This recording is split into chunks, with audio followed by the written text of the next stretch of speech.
আসসালামু আলাইকুম প্রিয় দর্শক, কেমন আছেন সবাই? আশা করি ভালো আছেন। আজকে আপনাদের জন্য আরেকটা রেসিপি নিয়ে এসেছি, আলু দিয়ে চিংড়ি মাছ রান্নার রেসিপি। চলুন তবে রান্নাটা শুরু করা যাক। এর জন্য একটা বাটিতে আমি চিংড়ি মাছ আর একটা বাটিতে আলু নিয়ে নিয়েছি।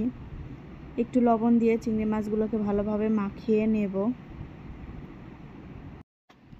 ভাজার জন্য চুলায় একটি কড়াই বসিয়ে দিয়েছি। এর মধ্যে দিয়ে দেব তেল। তেলটা গরম হয়ে আসলে এখানে চিংড়ি মাছগুলোকে দিয়ে ভালোভাবে নাড়াচাড়া করে ভেজে নেব। চিংড়ি মাছগুলো যত ভাজা হবে ঘ্রাণটা তত সুন্দর আসবে। আপনারা চাইলে না ভেজেও রান্নাটি করতে পারেন, কিন্তু ভাজলে অনেক সুন্দর একটা ঘ্রাণ আসবে। দেখুন চিংড়ি মাছগুলো ভাজা হয়ে গেছে। এখন আমি একটা বাটিতে উঠিয়ে এক সাইডে রেখে দেব। এই তেলের মধ্যেই আমি মশলাগুলো দিয়ে দেব চিংড়ি মাছ রান্নার জন্য। এখানে আমি দিয়ে দেব 1 টেবিল চামচ আদা রসুন বাটা। এরপরে ভালোভাবে নাড়াচাড়া করে একটু ভেজে নেব। একটু পানি দিয়ে দিলাম যাতে পুড়ে না যায়। এখন দিয়ে দেব স্বাদ মতো লবণ। এরপরে দিয়ে দেব এর মধ্যে 1 টেবিল চামচ হলুদের গুঁড়ো, 1 টেবিল চামচ মরিচের গুঁড়ো।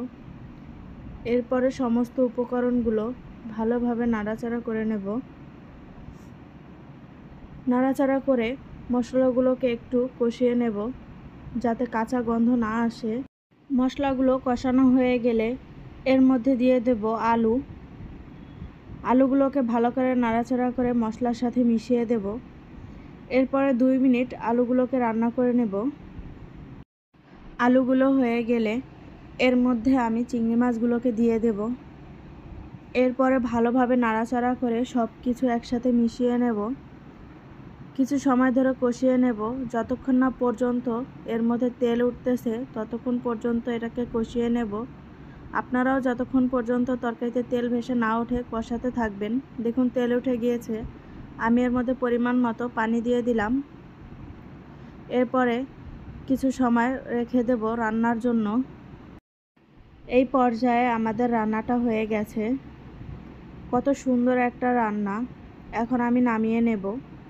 যারা আমার চ্যানেলটাকে সাবস্ক্রাইব করেননি, প্লিজ আমার চ্যানেলটাকে সাবস্ক্রাইব করে বেল বাটনে ক্লিক করে দেবেন নতুন ভিডিও নোটিফিকেশন পাওয়ার জন্য। আশা করি সবাই ভালো থাকবেন। আল্লাহ হাফেজ।